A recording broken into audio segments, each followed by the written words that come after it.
To Forward Progress live here on the Forward Progress YouTube channel and part of the Hammer Betting Network. Today's show is going to feature a variety of topics again. We're going to talk roster cuts, and we're going to take a final look at the futures markets heading into the year. And if you stay tuned to the very end of this video as well, I will be announcing our Forward Progress schedule for the upcoming football season. So stay tuned to the end. I'll go through day by day what we're going to have on the network. And as a general reminder, we often preach line shopping here on Forward Progress. It is a critical aspect of sports betting. We would never consider betting without Pinnacle as one of our sportsbook accounts because of their everyday competitive odds. Bet smart, bet Pinnacle, your trusted sportsbook for the past 25 years, and use code HAMMER when signing up, as it does help promote and support the show. You must be 19 plus, not available in the US. And as always, please play responsibly. We'll bring in today's crew here. Some of the usual suspects. Top right corner, G-Stack George. Bottom left, Jeff Feinberg. Probably very nervous about the Chargers season already. Bottom right corner, Eric Eager of Sumer Sports. Make sure you check out Sumer Sports both on YouTube and the website as well. A lot of interesting tools becoming available that I got to beta earlier today. So stay tuned for that. Guys, let's get right into it. We'll get to futures later on in the show, but yesterday we saw our final roster cuts, players put on the physically unable to perform list. I think probably the most surprising for me, I don't want to speak on everyone's behalf, but was the Patriots cutting all quarterbacks that were not named Mac Jones. I mean, looking at the roster right now, Bailey Zappi gone. I mean, he was in there last year, 24 years old, showed some signs of life, was a fourth round selection, but he's out of the situation. Malik Cunningham was mostly used as a wide receiver in preseason. He was a dual threat quarterback at Louisville, but he's gone as well. I think there's an important conversation to be had here about the Patriots and specifically, like, what are we doing here type of conversation. I'll throw it to you, Eric, to lead us off, but your reaction to the Patriots cutting all their QBs other than Mac Jones.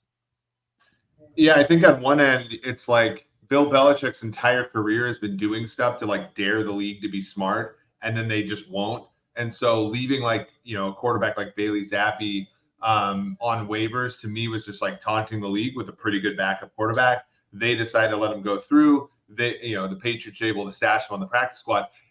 But it also shows that like Belichick is kind of, I think, valuing the wrong things. Like he's preferring to have special teams players at the back end of the roster than a guy that he could develop at quarterback. And, you come up for air and you're like, well, why aren't quarterbacks developing that well in the NFL? And I think this is one example why, like, they're discarded and then they kind of don't get to stay in the same scheme very often. And I know the practice squad adds some level of protection for the team, but if another NFL roster were to come and want Bailey Zappi, like the Patriot, he could be plucked off the roster, and the Patriots they have some power over it, but not a ton. And to me, it's just like, it's a weird thing. It's Belichick kind of knowing the league and knowing kind of how silly they are, but it's also a silly move by Belichick as well in terms of what he values. Yeah, George, I think that's interesting because obviously we had all these years of Belichick and Brady, and it's funny because when Brady left, the conversation was like, well, Brady's overrated. He was propped up by Belichick for all these years, and now we're kind of seeing these years of Belichick making a lot of questionable moves, whether that's through the draft, drafting players much higher than they were expected to go. Cole Strange being an example, cutting quarterbacks that potentially still have some value. What's your take on the Patriots situation, specifically Belichick? And honestly, let's talk a little bit about this year for them as well, because this is like the consensus number 4 team in the division, right? No one's talking about the Patriots having a chance. Like, is this a year where they surprise people, or is it like, are they really this bad? All right, so 2 things come to mind. When Sean Payton went out and publicly bashed another coach in an attempt to instill some confidence in his quarterback, I thought that was the ultimate. I never could believe I'd see it before. And then Belichick went and cut every quarterback on the roster to improve Mac Jones's confidence.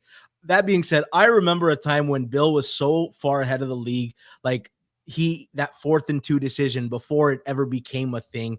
I remember Bill would always hire left-footed punters because the spin on the ball was different. Bill was so far ahead of the curve, and it feels like the whole league has gotten smarter, and now it almost feels like Bill's edge is gone. And I like the Patriots roster. When I look at them, like, I really like this defense. I think they've got a good trio of pass rushers. I like their secondary a lot. One of my notes I had was the O-line is the biggest question for me, and especially the tackle group. Then I saw that Bill went out and made 2 trades for offensive linemen this week, and I said, "Uh-oh." That signaled to me that Bill doesn't trust Trent Brown, Connor McDermott, Calvin Anderson, and Riley Reif, and he doesn't feel he has enough good bodies in the room. So when I see that, and I start to see a little bit of doubt from Bill Belichick to the point that he's got to cut all quarterbacks so that he can add as many offensive linemen as possible, that makes me think that Bill's not as confident what he's got going into the roster this year. Yeah, I mean, I think last year throughout the season it was pretty clear that, I mean, I guess not pretty clear, but in my eyes, seemed like there were lots of times where he had quote unquote lost confidence in Mac Jones, or maybe just didn't open up the offense like you would typically see some teams do, even in situations where they were trailing. And, I really wonder about the state of the franchise going forward. This is the year, obviously, that they're putting their faith in Mac Jones, like show me something type of situation. But Jeff, I'll throw to you. And like, do you think that there's anything there with this New England team? Like, do they have the capability of actually surprising this year? I don't know about surprising, but their floor is higher than any shitty team because of how good their defense is, because they will always have a coaching advantage. So any notion that they're going to like be involved in the bottom barrel is impossible. Belichick will catch a team and a coach off guard at least once or twice and win as an underdog, and I'm sure they'll find a way to some coin flip games. Zappe just felt like Mac Jones light, and maybe Belichick just wants a more of a veteran quarterback there if Mac Jones struggles, as opposed to Bailey Zappe. If I had to like play a game where it's like, let's just go around the table. Do we think Belichick is the coach next year? I mean, that would be in the look ahead game from Kyler and Caleb. I think the question I'd put ahead is Belichick there next year if they win 6 games. I mean, isn't it like Belichick is there for life at this point? I mean, I don't. Maybe I'm out to lunch, but like I just feel like you do what he's done, and you just get to run the team into the ground for as long as you want, basically. I kind of agree with Jeff, though. I think the team or teams that don't make the playoffs out of the AFC East, unless it's Buffalo, but even then, I think expectations are so high there. I think Jets, Dolphins, and Patriots are all blowing the thing up if they don't make the playoffs this year. I can see Saleh being on the hot seat.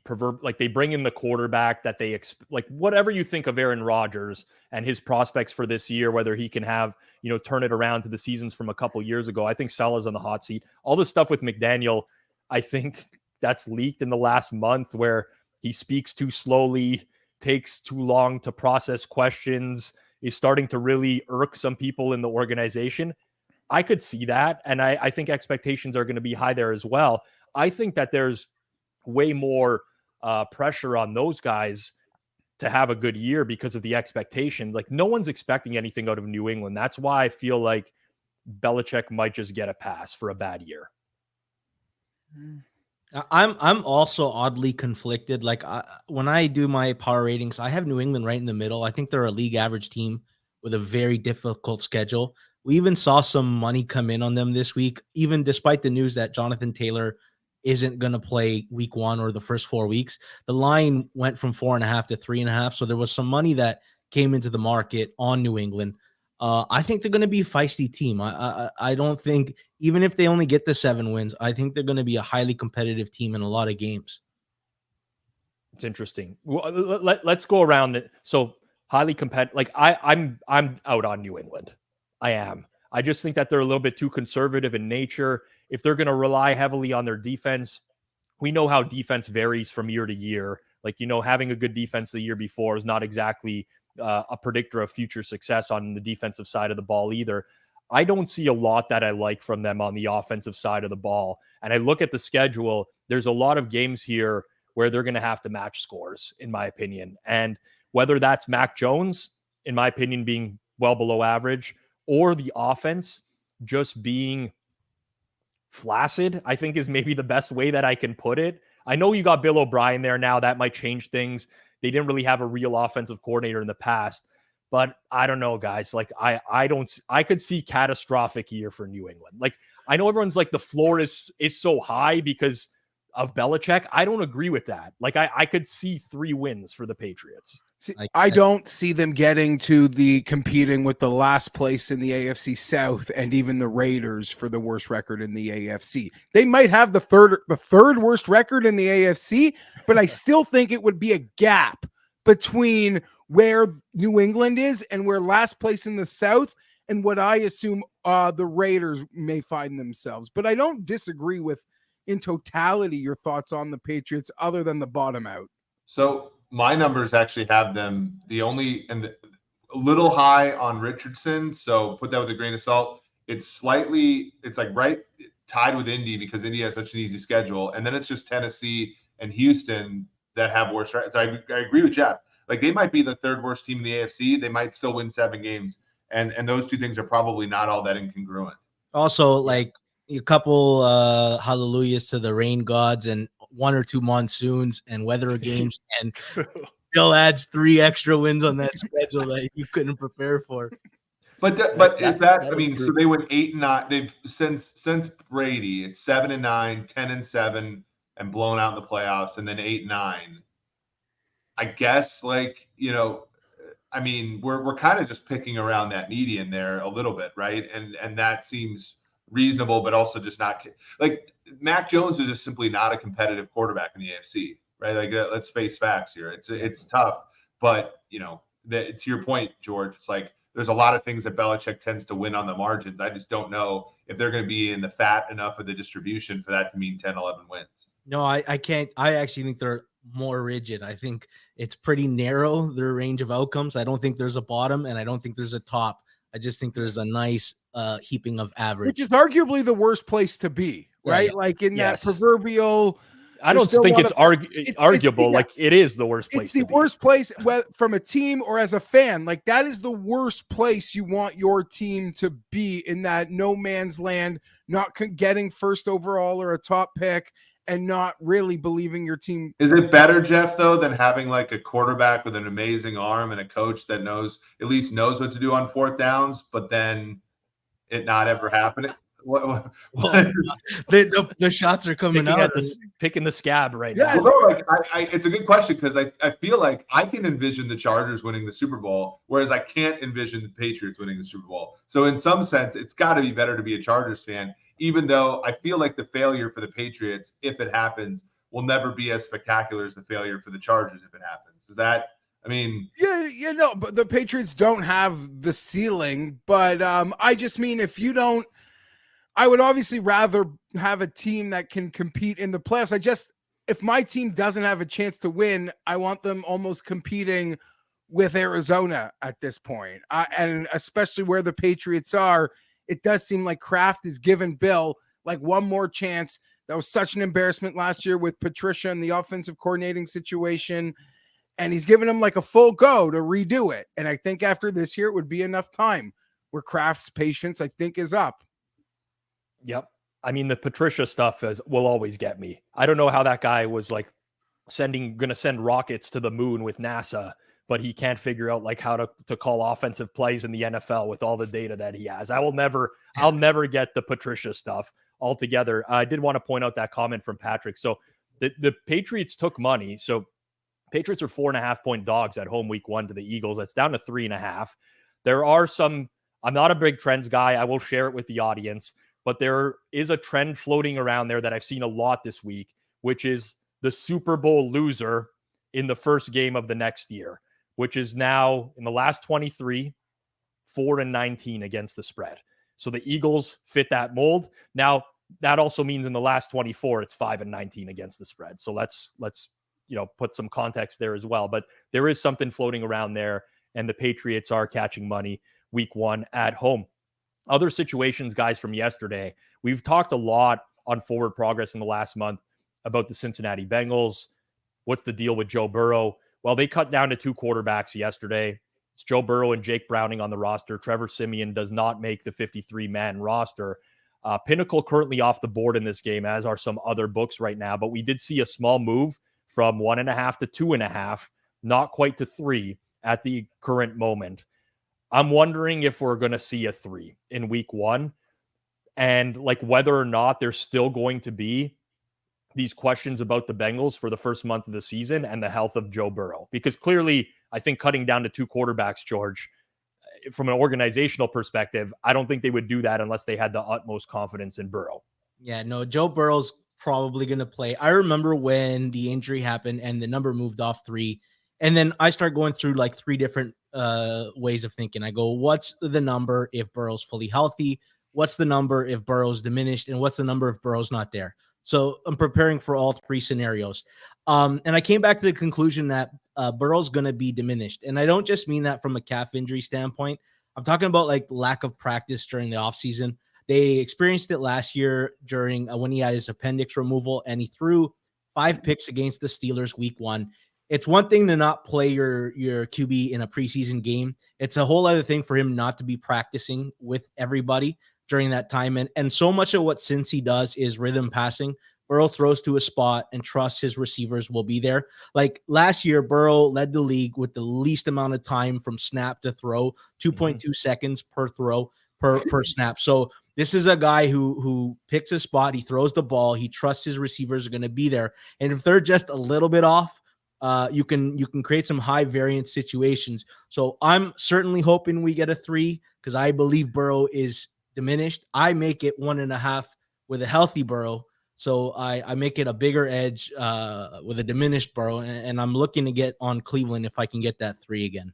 Yeah, I think it's going to be incredibly challenging to get a 3 because I think if they pop up, they just get swooped right away, right? Like if we get to 3 here, you need Bengals to win by 4 to win your bet. On the road at Cleveland, week 1, I don't know, does not seem like a great bet to me. Jeff, I want to get your thoughts on the Bengals. We did a draft the other night for the Mayo Media Network where we went snake style and everyone got to pick teams, 5 of us, 6 teams each, and you just sum up your win totals at the end of the year. In the first round, Jeff took the Baltimore Ravens over the Cincinnati Bengals. Second round. Oh, second round. Sorry. Yes, second round. I was round. on the ladder. I had the 5th pick. I took the Bills 5th, and I took the Ravens second. I really do like Baltimore. I think Lamar is going to be a monster. I also admitted we did the draft really late at night, and I might have forgotten about Cincinnati. I owned it on the draft, okay? I owned it. I didn't try to hide it. I owned it almost right away. All that being said, after the conversation we just had about New England, do we really learn anything by them just keeping 2 quarterbacks? I mean, let's say Burrow is going to be out week 1. Are they really storing who would be their 3rd quarterback who no one else would pick up? Wouldn't they just finagle the roster for the moment to take advantage of that extra roster spot in the 48-hour period or extended? I guess Eric could speak to that more. But when George first mentioned, I'm like, oh yeah, for sure Burrow. But now that you talk through how dumb the quarterback rule is, and you probably could just hide your 3rd quarterback almost anywhere right now. Did we learn anything by that? I don't know that we necessarily. Well, Eric, you can speak to that a little bit. Well, they picked up Will Grier off of the Dallas practice squad. He had a pretty good preseason, and he was pretty well regarded coming out of West Virginia. So, but I agree with you. Like the NFL teams, there is not a group of people that respond to incentives more slowly than NFL teams. So you look at the new kickoff rule. Now, hopefully they wise up for the regular season, but they basically ignored that in the preseason. And the 3rd quarterback rule, there's a very clear reason why you should want to use that to develop a player as opposed to not. But yeah, to your point, they're not most of these teams are operating as normal. So I do think I'm hearing things out of Cincinnati that he's healthy.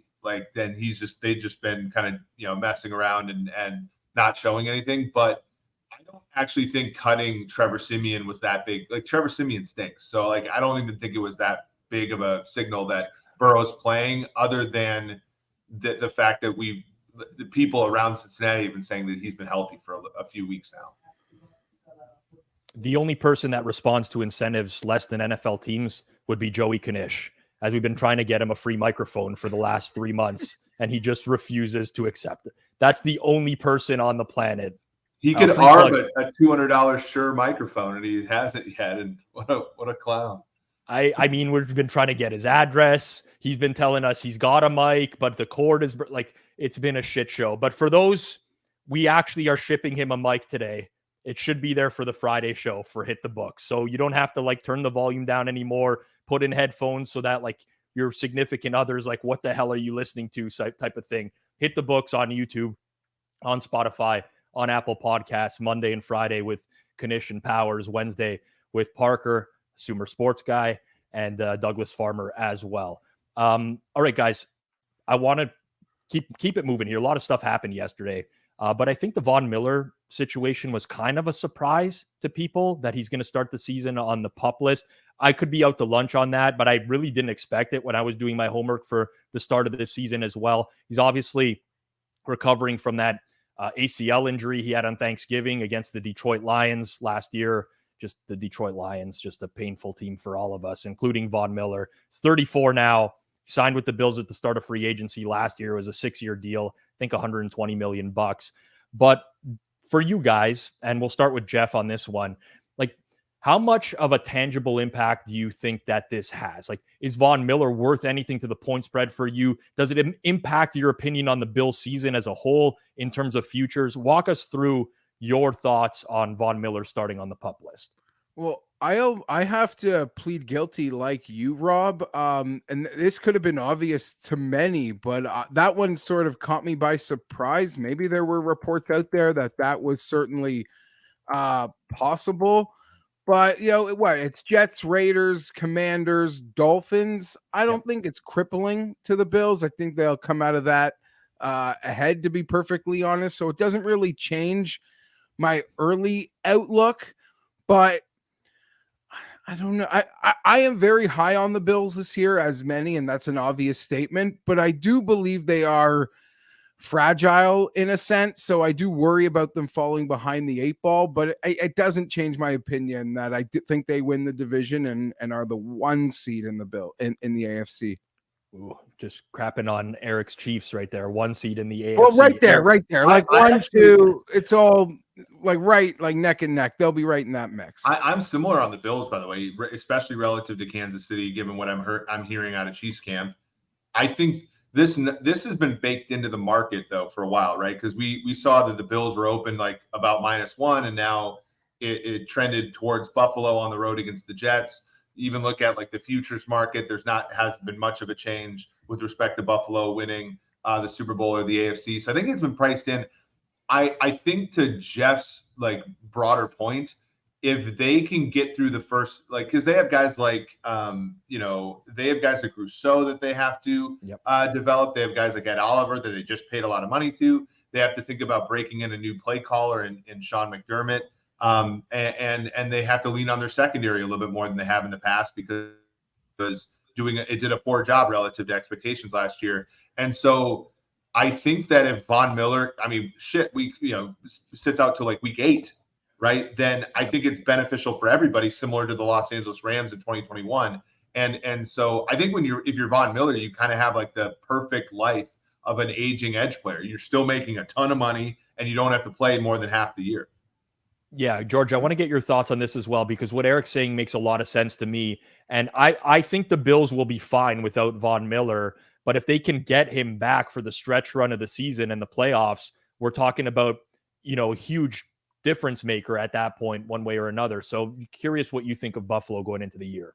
Yeah, they want one goal, Von Miller, to be starting for them come playoff time. I thought when they signed Leonard Floyd to play opposite of Greg Rousseau, it was signal that maybe we want to A, lighten the load for Vaughn and get him in a rotation, and B, he might not be ready because it was a late season injury. He's an aging player. So when I look at it from a 1 game perspective, I don't downgrade the spread with Von Miller out. I think of Vaughn as a totality. What's he worth to the team for a stretch run, for a group of games?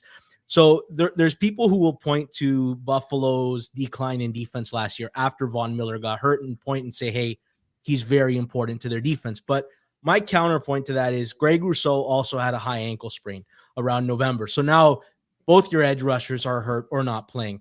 And the secondary by that point was just in shambles. So Micah Hyde was out for the year. Jordan Poyer, like you heard stories of him like having to get driven to the game because he couldn't fly because his body was going through so much trauma just so he could be healthy every week.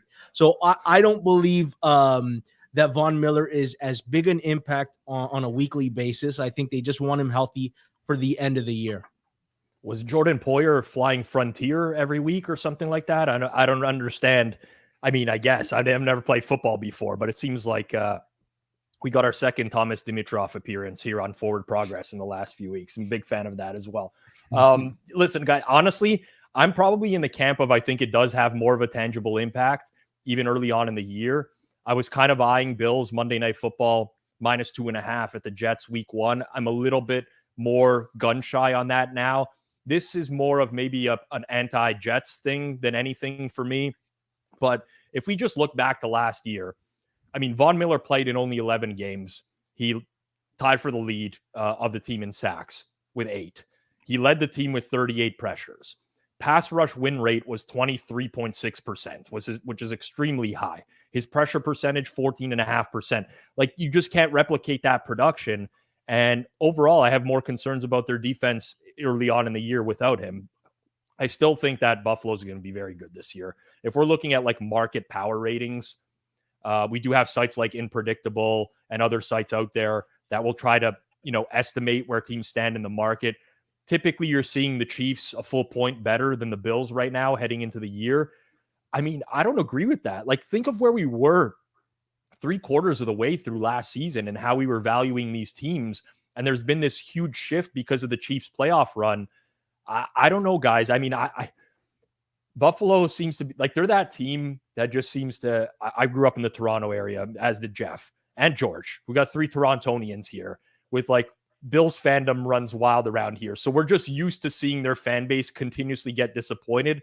And like, as weird as it sounds for a numbers guy to say this, it almost always makes me think twice. But like, the expectations for this team this year, in my opinion, are lower than they've been in a long time with such a good roster that, we look at the market implied power ratings right now, 0.7 difference between KC and Buffalo. That's dropped a bit, maybe because of the Chris Jones situation as well for Kansas City. But I don't know. I think that this team is like, could be the best team in the NFL heading into the year. And like, expectations just seem so low for them. Rob, they've been the best team in the NFL for 2 years now. Yeah. Their expectations haven't, to Eric's point, from the moment they lost that game with the 13 seconds in Kansas City, they were the favorites. There were 2 rounds of playoffs that still went on after that. And they were the favorites the next year. Like, no one cared. And they carried that pretty much through Josh Allen getting banged up last year. And to be honest, it pains me to say, because you mentioned we're close, like I feel the Buffalo fandom around me in my inner circle. They'll have a great season and they will be in that position again to break the Mafia's heart. Like, they will do everything right, but that will put them in a position to break everyone's heart again. And whether it be Burrow or Mahomes or, God willing, Herbert or Tua or Rodgers or name them, NFC, AFC North, someone's going to break their heart again. That's how it's ending. I went to the barber shop today, and one of my favorite things about talking with my barber is I just pull the string and listen for an hour. I'd say, what do you think about the NFL this year? and the reason is oftentimes his opinion is crowdsourced from everybody who he cuts all week. And I like to, because sometimes you get caught in your sharp bubble and you're only hearing smart opinions, and everyone loves the Packers right now in the sharp bubble. So I like to find out what everybody else is talking about. And he said about 3 things about the Bills to me today, about they're cursed, they can't get over the hump, they're just not as good as they were last year. And I'm like, yeah, that seems to be the general public sentiment around the Buffalo Bills this year. That was true, by the way, about the 06 Colts. Right? They kept getting knocked off by the Patriots, and they got beat by the Big Ben Steelers, and then it's like, oh, they can't win the big one until like it's Eric. All right. Like, it's all about being in the basin of like 5 or 6 teams that can win one, and then like flipping coins. That's all it is. That's how Kansas City does it. That's how New England did it. 10 straight AFC title games. Like, It's just it's how it goes. It's also aided by the Jets captivating so much this offseason with Rodgers and other high-profile moves, and the Dolphins being as interesting or fascinating a team as there is in the league, really. So it's like, as football fans, we're like, oh, we can get real.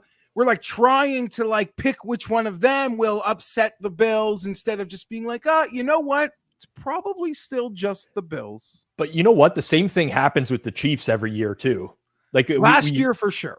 I kind of feel like every year is the year that the Chargers are going to dethrone the Chiefs. Like, and now, sorry, Jeff, to bring this up. No, last year was for sure that noise, the Hill trade, the Chargers off season. There was so much noise that last year was the year. George, Mike wanted to jump in on the 06 Colts. I think I know what you're going to say in regards to that. So I'm a Peyton Manning truther, and I have loved him for as long as I lived. And he drops back and throws a pick six to Asante Samuel in that game.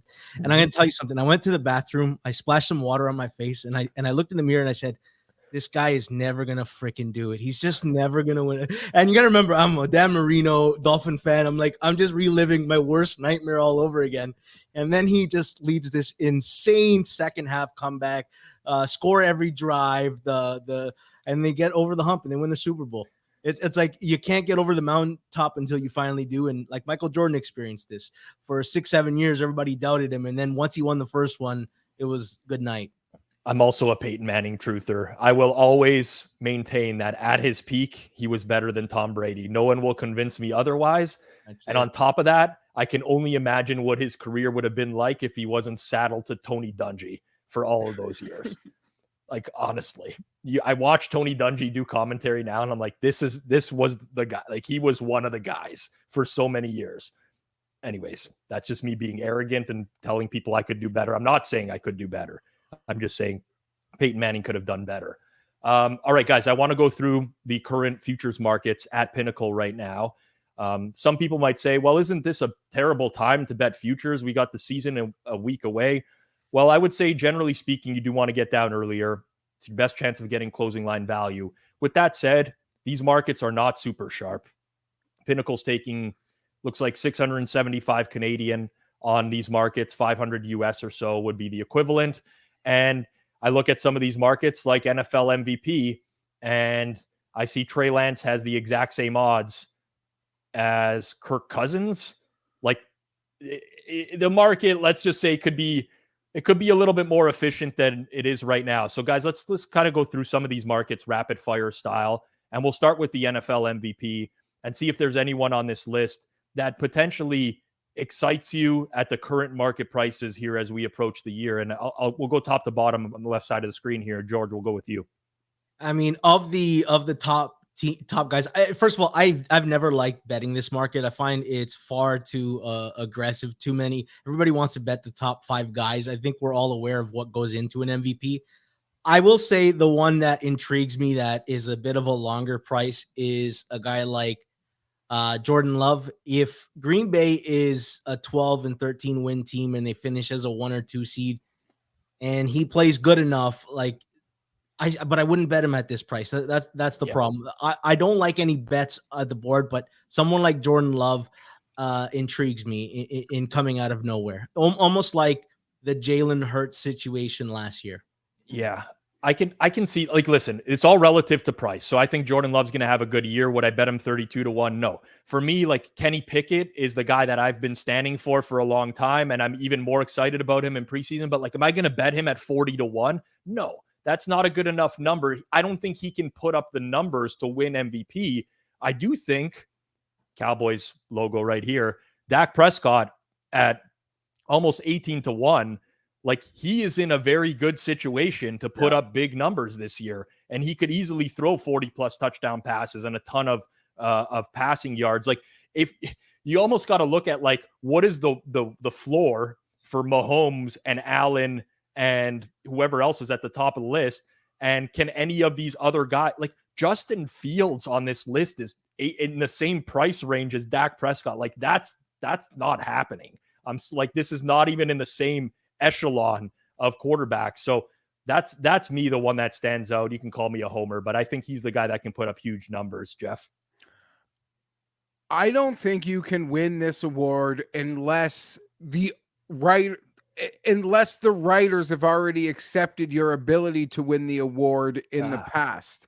There are exceptions to that. Lamar would certainly be the case, but Jordan Love would have to not run like Lamar, but to win the award when you are not already on their psyche is almost impossible, in my opinion. Lamar and I think Matt Ryan 2016 would have been in that category as well, where he wasn't like considered elite at any point and he just made the jump. But you're right. I mean, like, you have to win the award before you actually win the award, without actually winning the award. That's true about a lot of awards too. There's an article I wrote for PFF that basically said like the WAR that you generate in the penultimate season to your defensive player of the year is always higher than when you actually win it, except for Donald because he won it like all these years in a row. But that's true for sure. And a player like, I'm going to stand here for Justin Herbert just to make the case in the sense that he is a player who, part of the reason people hate him so much, or the hate he gets, is because he's been anointed by the people who essentially vote for MVP. My point being is he's already like earned the award in the minds of the people who vote for the award. So now all he actually has to do is beat the favorite in the division, and then he's going to be in the top 2 or 3 names. But that Josh Allen, he's never actually won the award, but he has won he's already had seasons worthy of the award. That is, I get Eric's article. I'll hit me a link because I believe that in my core. Obviously, there are outliers, and Lamar is the biggest one that comes to mind. But that's a good point you bring up, because like there's a human element to this, right? Like this is voted on. And if Josh Allen, in my opinion, is in the same league as Patrick Mahomes at the end of the year, I think Josh Allen will win the MVP because he's been considered that upper echelon quarterback that hasn't done it. Like there's a little bit of voter fatigue there. But I mean, I'm looking at some of these comments. Frank, I have Fields projected for 148 yards passing in week 1. Get the fuck out of here with Justin Fields at 19. There's some good ones in here. You said it depends on who votes. If I knew there was 50 judges voting this award that have the same morals and ethics that I do, I might put a bet on Deshaun Watson. I just think he's disqualified, and they will not make him the MVP and the face of the league for a year. Otherwise, I like his price. I'm very intrigued by it. I'm surprised none of you have gotten to my pick, and it's purely price.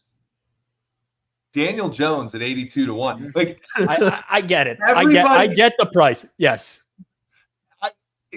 Everybody has for one, there has been a little bit of an anointing of Daniel Jones because it's the Giants. He makes $40 million a year, blah, blah, blah. They've added, obviously Waller, and Brian Dable's a fantastic play caller. So I think that the only thing is obviously how hard the Giants schedule is, which is, I think, the top 3 or 4 hardest schedule in all of football. But if he overcomes that, we do know that schedule strength preseason is fairly weak as far as a signal. Like if this thing were to turn over and things were to be easier than expected, the preseason prior on Jones is low. Exceeding the prior, it matters too. And that's why Prescott's a good bet as well. I think that Daniel Jones is like the only, I agree with George in the sense that there's not a ton of value on this board. Daniel Jones, to me, if there is value on the board, is like one of the few situations where payout is actually, reasonable relative to expectation.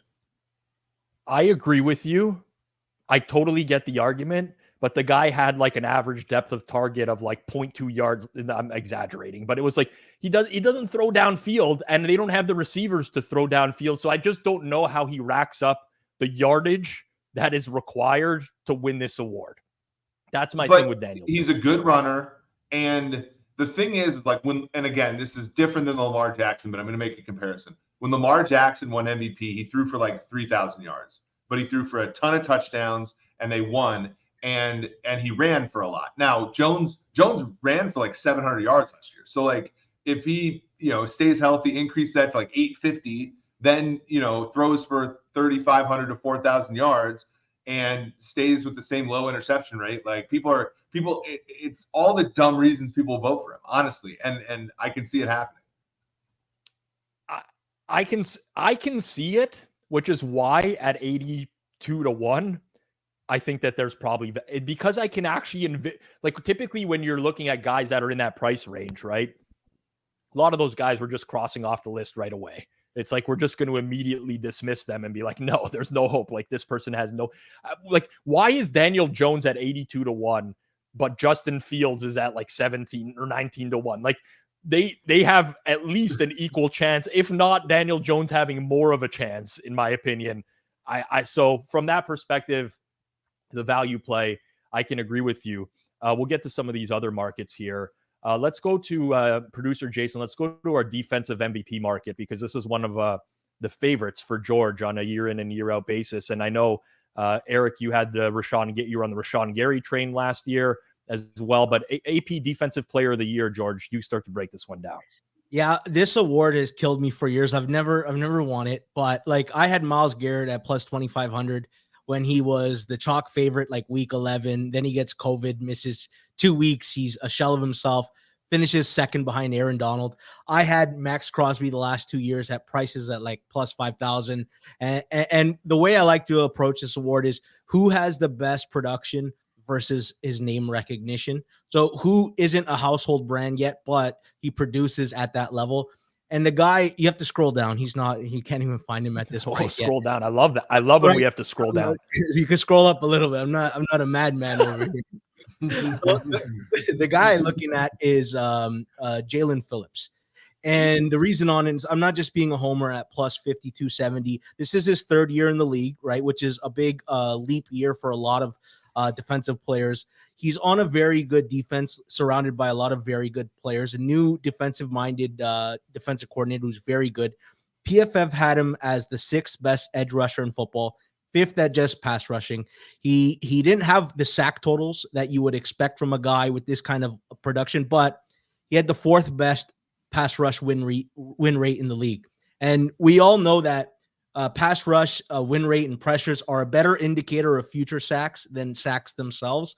So when I think of a guy like this, I go, wait a minute, he's around the top 6 in defensive end metrics, doesn't have the name recognition as evidenced by the price he's at. If he has that boom season and all of a sudden those sack numbers look real, and now he's got Bradley Chubb on the other side, like there's a lot more people to focus in on than just him. A guy like Jalen Phillips is very interesting at a price like that. Mind you, I never win in this thing. I'm just very good at figuring out who will get into the top 5. He's very good at figuring out who's going to be like 18-1 next year. Preseason.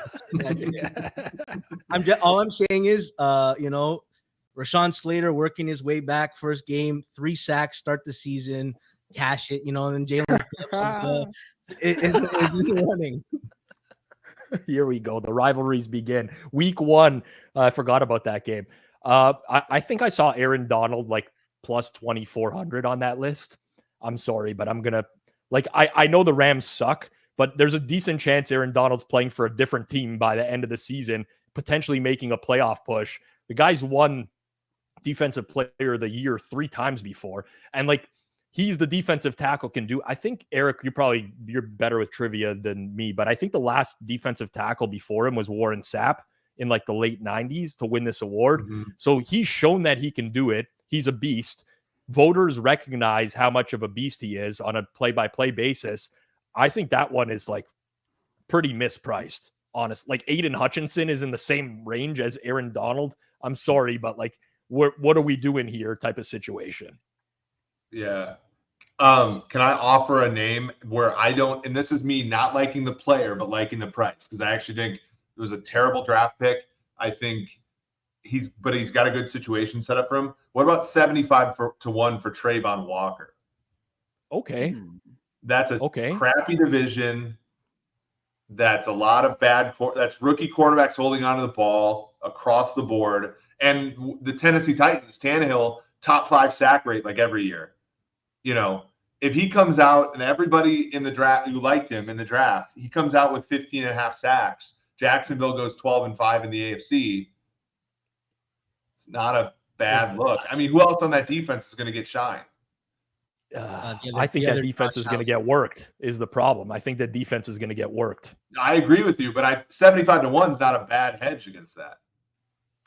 I agree. I like Daniel Jones 82-1 better than I like Trayvon Walker 75-1. That's just me. But listen, I mean, I've been wrong many times before, and these are long shot picks. What's the closest that rookie has come to winning Defensive Player of the Year, and why will Jalen Carter do it this year? I don't know. I actually don't know off the top of my head who's been the closest. I don't think it's ever happened where a rookie has won it. Was it like Javon Hurst maybe was one that was close? Yeah. Freak. I mean, like you can make a case Sauce could have been close last year. True. I don't know if he actually was close, but in terms of performance. Well, 2 years ago, Micah Parsons, I guess, as well. Yeah. I mean, he won Rookie of the Year. So maybe, I mean, I wonder what the voting was like specifically in those years. But as a rookie, Chase Young might have. I mean, when you look at the guys who have won Defensive Rookie of the Year recently, right? Whether that's Sauce, Parsons, Chase Young, Nick Bosa, Shaq Leonard, like those guys had incredible seasons when they won, but they just never sniffed the actual Defensive Player of the Year.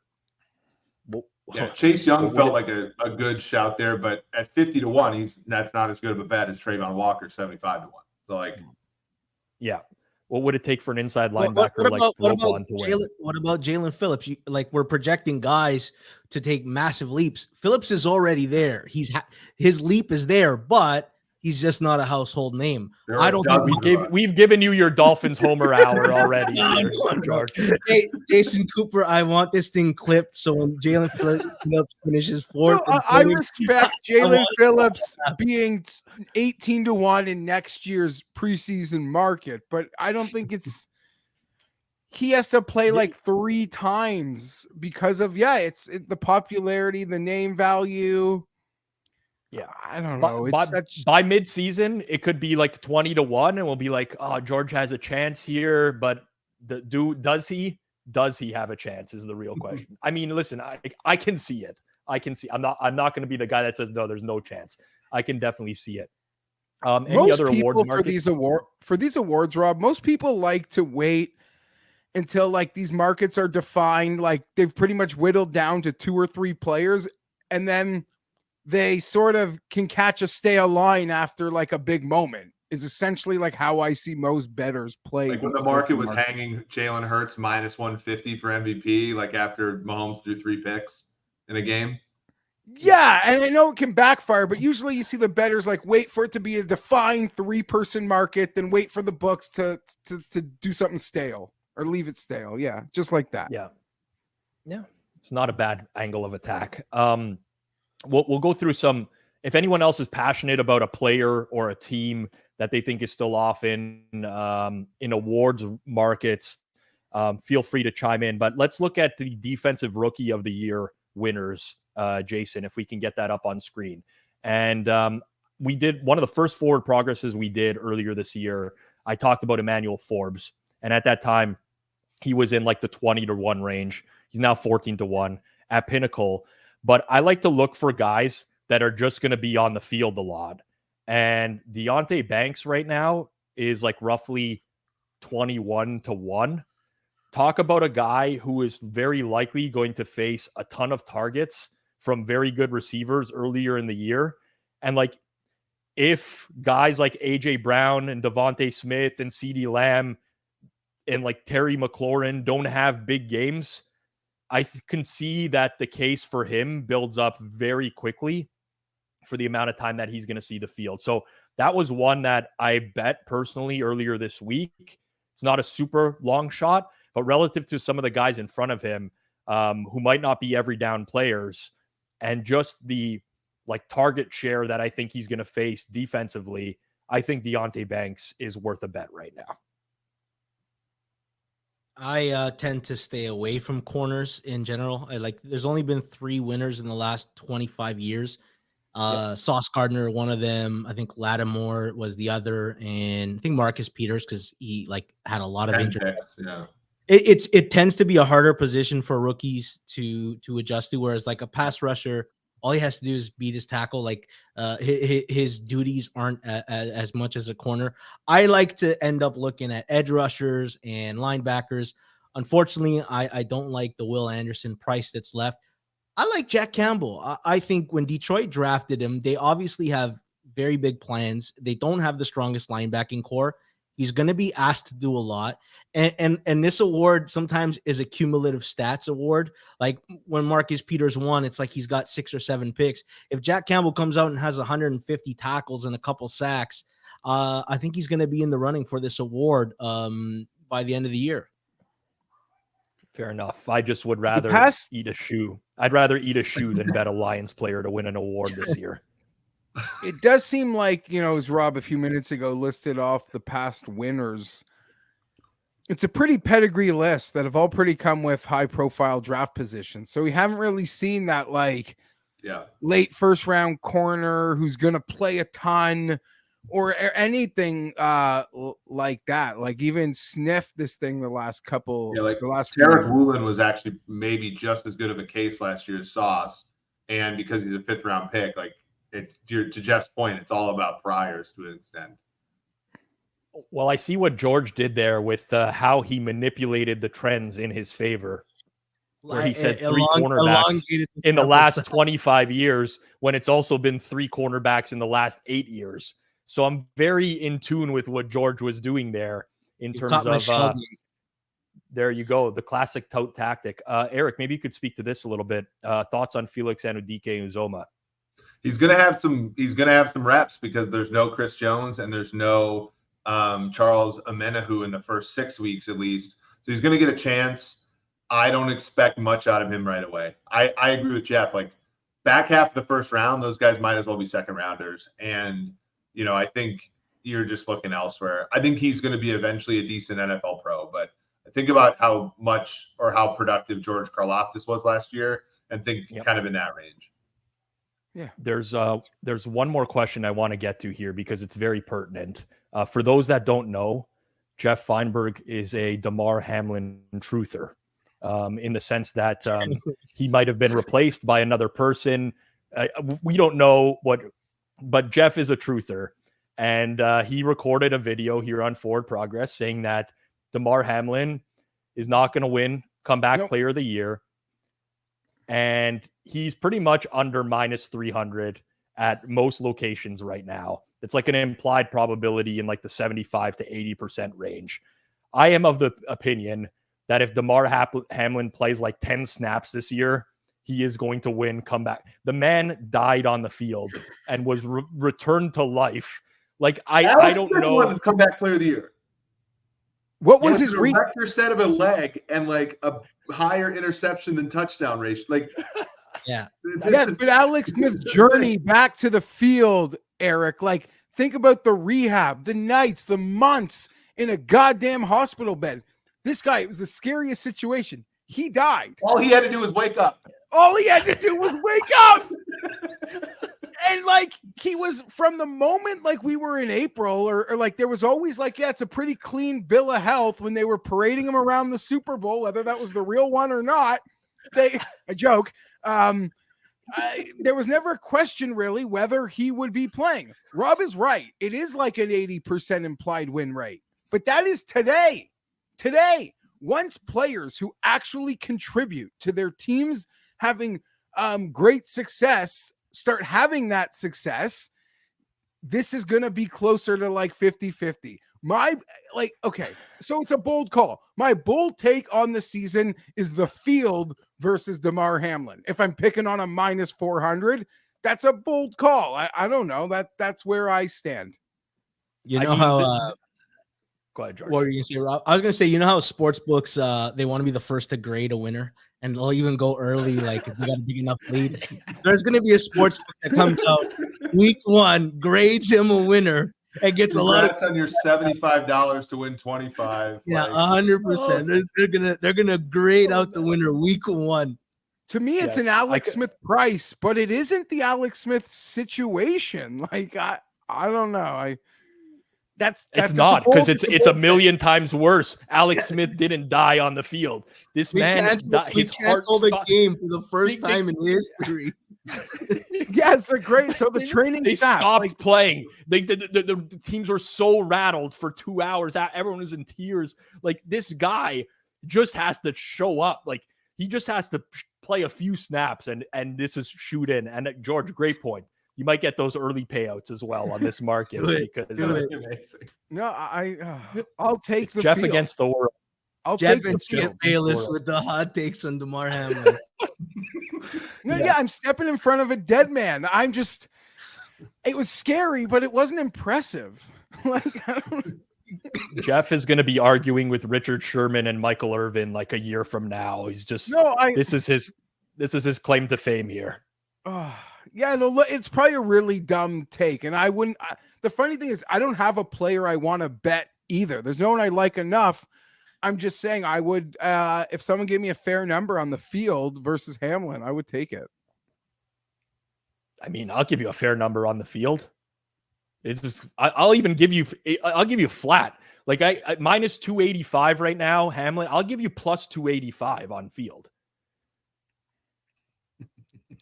Jeff's thinking about it. Look at him. Yeah, we'll do 3-1 rounds of golf or something like that. You know, either you pay for 1 round or I'll pay for 3. There we go. Even better for you. 3-1. Sure. I'm giving you an ARB price right now. Yeah, sure. There, we've made a bet. Witness Eric and George and our viewers as witnesses.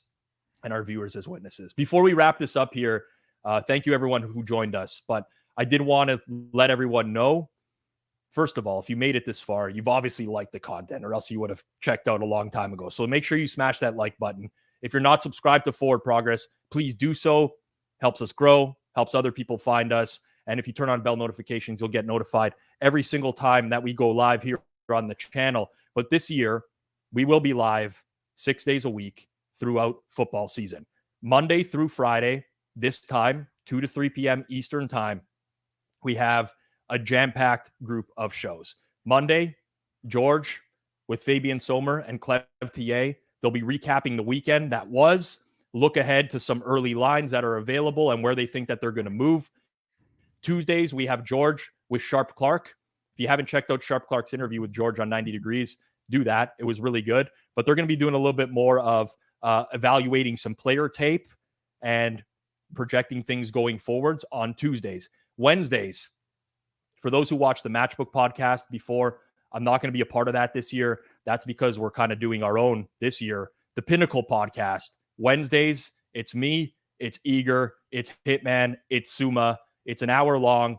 Biggest games of the week, our favorite bets of the week. That's Wednesday, 2 to 3 p.m. Eastern time every single week. Thursday, our producer, Jason Cooper, will be on with Hitman and Eric Eager. They're breaking down Thursday night football. They're talking survivor pools. They're doing a market watch. Basically, how have the lines moved? Why have they moved?